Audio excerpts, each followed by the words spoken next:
Hiya! I'm Margo, and with my dad and middle sister heading back to the States, the last leg of this journey is completed by the same people that started it. My mom and I. After taking the train from Paris to London, we made a quick stop at platform 9 3/4, shocker, I'm a Hufflepuff, and made our way to yet another art museum. Hey, look, I know it's been a lot of art museums, but there's something in the Courtauld that no other museum has in the world. My favorite painting. Say hello to Suzanne, the subject of Edouard Manet's A Night at the Folies Bergère. I legit just spent 10 minutes staring at her.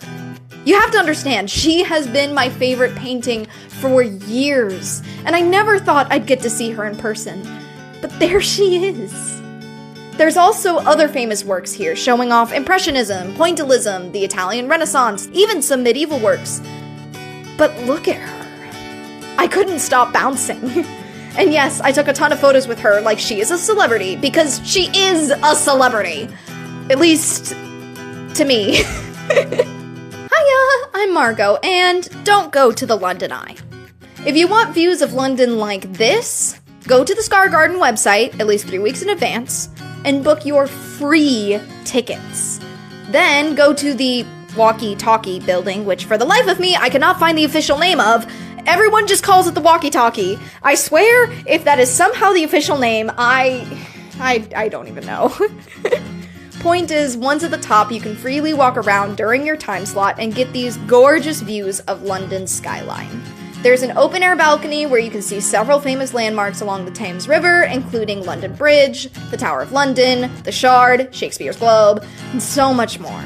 There's also a ton of walking room around the top of the Walkie-Talkie, so you can get angles looking all around London.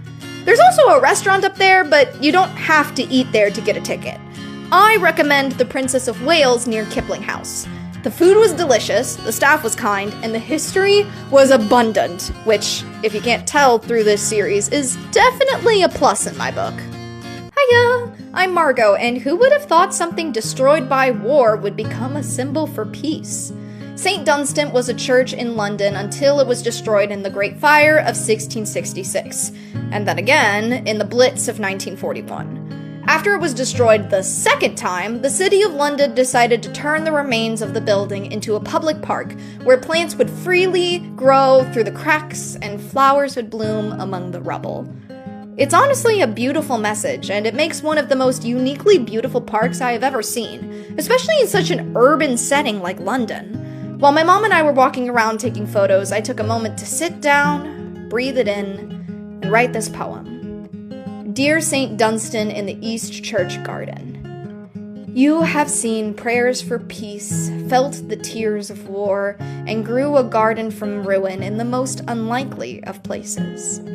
Thank you, stone skeleton, for fighting to survive. What remains of your hallowed halls has been reclaimed by Eden. Hiya! I'm Margo, and I can't be the only one that keeps mixing up London Bridge and Tower Bridge, right? This one is Tower Bridge, as noted by its proximity to the infamous Tower of London. This bastille bridge was built during the Victorian era and was designed to match the neo-Gothic style of the Tower of London, specifically White Tower. I just think that's really cool. Then again, I'm following the letters of a traveling architect, so really, what did you expect? Hiya! I'm Margo, and welcome to the Globe! Shakespeare's Globe Theatre, to be exact. While the original building was destroyed in a fire in 1613, this faithful reconstruction was built in 1997 and has been putting on Shakespeare's plays ever since. My mom and I got tickets to see Much Ado About Nothing, which, after seeing it performed, has become our favorite Shakespeare play. Most of the trip, we've been budgeting pretty tightly, but this is one of the few places we decided to splurge. Instead of getting the standing room seats for £5 to £10 each, we got nice seats on the third balcony, which was more than worth it. The actors were hilarious, and while I'd been concerned that I would struggle to understand the play's Old English, the actors performed it in such a way that it was easy to understand, even for a casual enjoyer. Previously, for me, the only play I had read all the way through was Romeo and Juliet. And I remember being so bored in the back of class that I ended up writing a song from Juliet's perspective as a form of taking notes. Funny enough, that song has now become the only one to make all of my family members cry. and is one of the highlight songs on my upcoming music album. So, of course, I'm sharing it as a video tomorrow.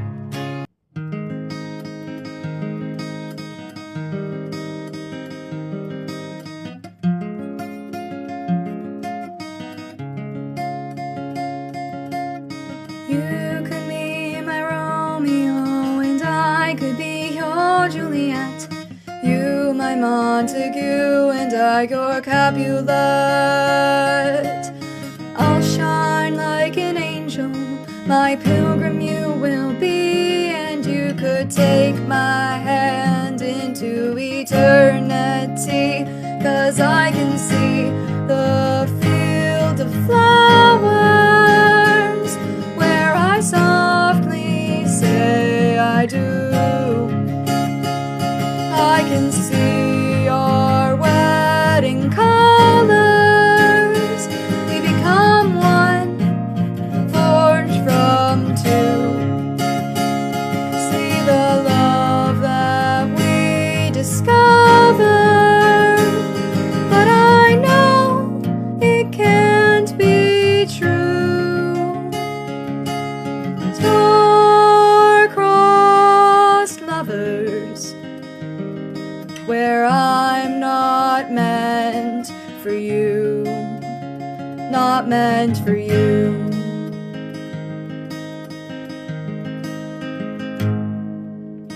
We could live out our lives as if 400 years ago, break our promises and they would never know. You could take the poison and I could take the knife, and you could take my hand into the afterlife, 'cause I can see the field of flowers where I softly say I do. I can see our wedding colors, we become one, forged from two. See the love that we discover, but I know it can't be true. Star-crossed lovers, where I'm not meant for you, not meant for you.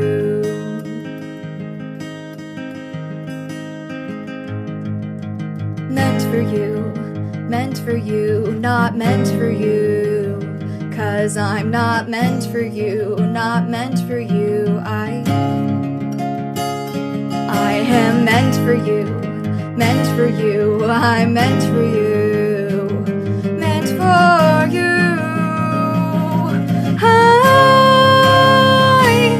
I can see the field of flowers where I softly say I do, and I can see our wedding colors, we become one, forged from two. See the love that we discover, but I know it can't be true.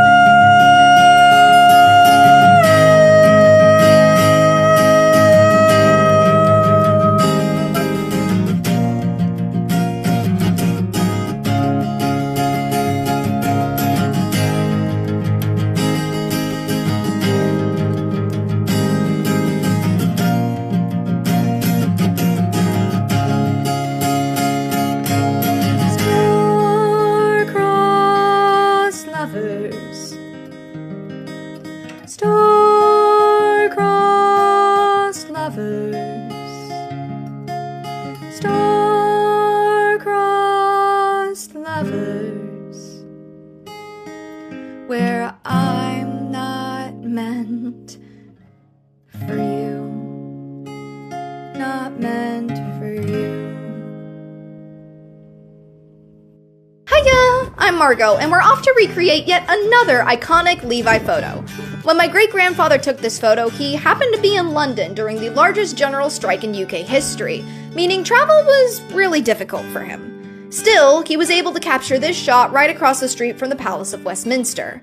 Though, in order to get the shot, my mom had to help me up onto a ledge so I could sit and get just the right angle.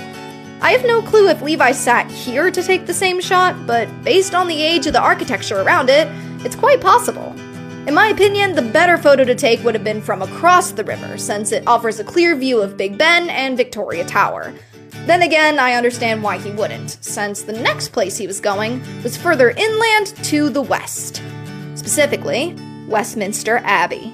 Hiya, I'm Margo, and my great-grandpa Levi had some interesting opinions when it came to Westminster Abbey.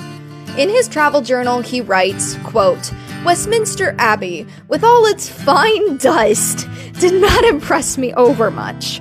It would be a good interior if they took all of the tombs and monuments out." Personally, I find the method of preserving the memory of those who have passed to be an art form within itself.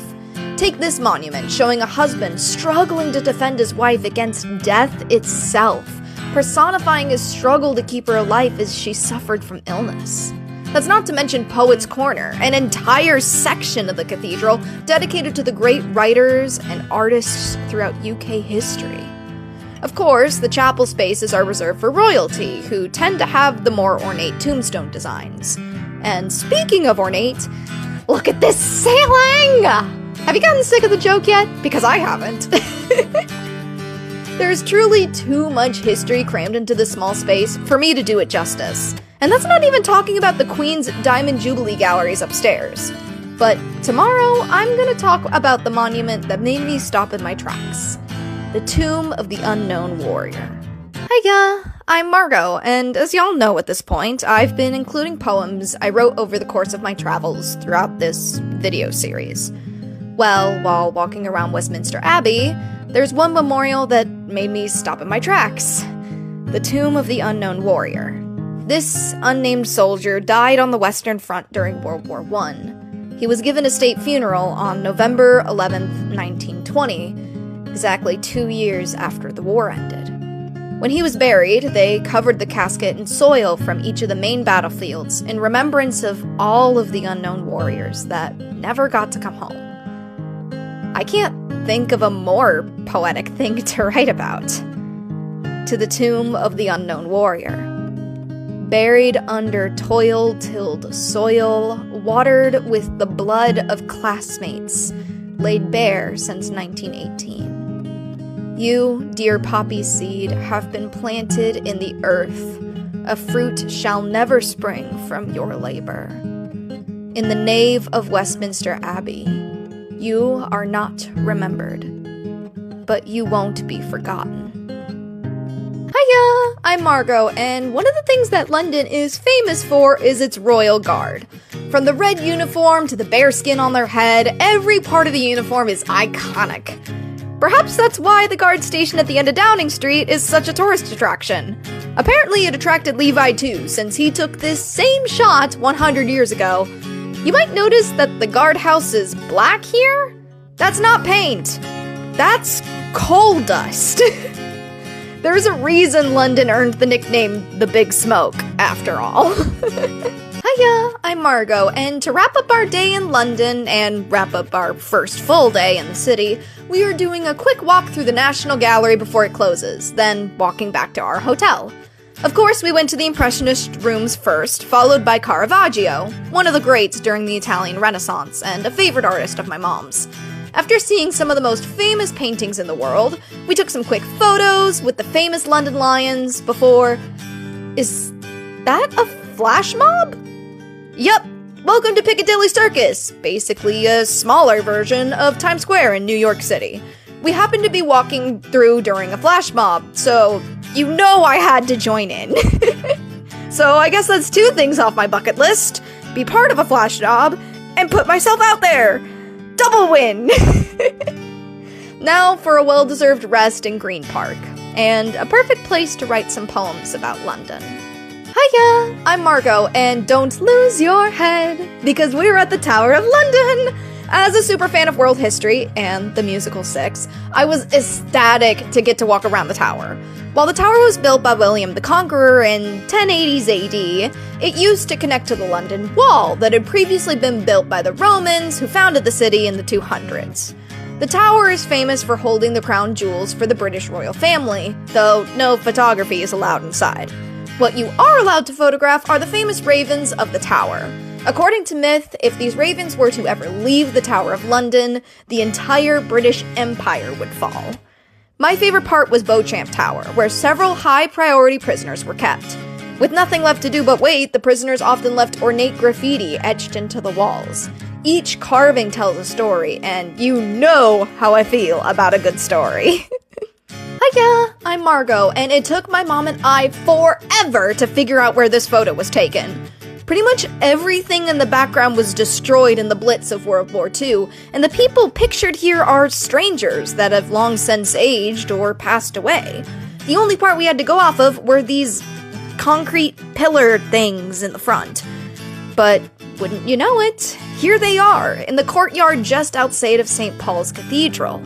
This photo is probably the one that has changed the most, not including the photos we were unable to recreate. And yes, I'm still salty about the staircase incident, but this photo is probably one of my favorites.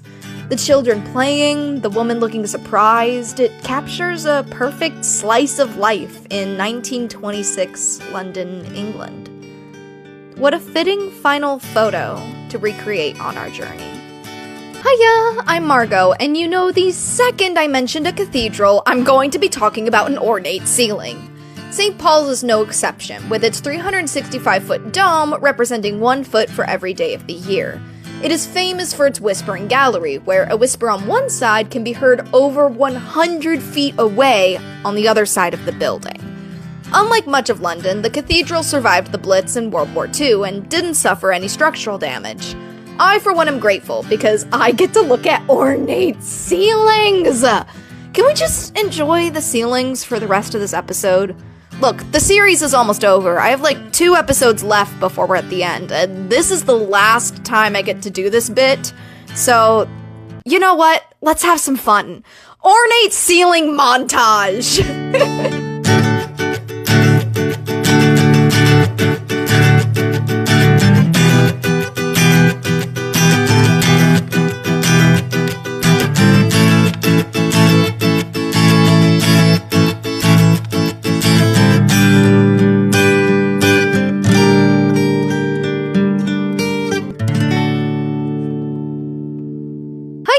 I'm Margo, and remember my fear of heights? Apparently I didn't, because now I'm climbing stairs where you can see through the entire length you would fall if one of these steps gave out!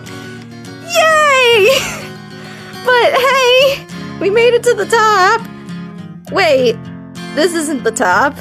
Turns out you can either stop here, at this concrete guarded section, and just climb down, or you can go higher. Guess what I did? If you said climb down, you'd be wrong. I may be afraid of heights, but I am even more afraid of missing out. So, up more steps we go until you are here. The very top of St. Paul's Cathedral. It's crazy to think this is the last stop on our trip to recreate Levi's steps 100 years later. I started the series in January, and it's taken a video every day just to talk about all the things we saw and experienced. Now, there's only one thing left to do. Say goodbye. Hiya! I'm Margo, and I recreated my great-grandfather's travels through Europe 100 years later. Yeah, that sentence is officially past tense. After traveling through 4 countries over the course of a month, my mom and I finished up the trip and came back to the United States. I was only able to follow a sliver of Levi's 8-month trip. If you want the full story and to learn what happens between him and Chloe, check out my mom's book, Letters of a Traveling Architect. But now I'm flying home, and it only feels fitting to write a letter to the person I think would appreciate it most. Dear Great-Grandpa Levi, I call it unfortunate, that you shall never know, that we have shared a coordinate, but never shared hello. We found your letters, used your quotes to guide us round the earth. And while we'll never share our notes, your words are made of worth.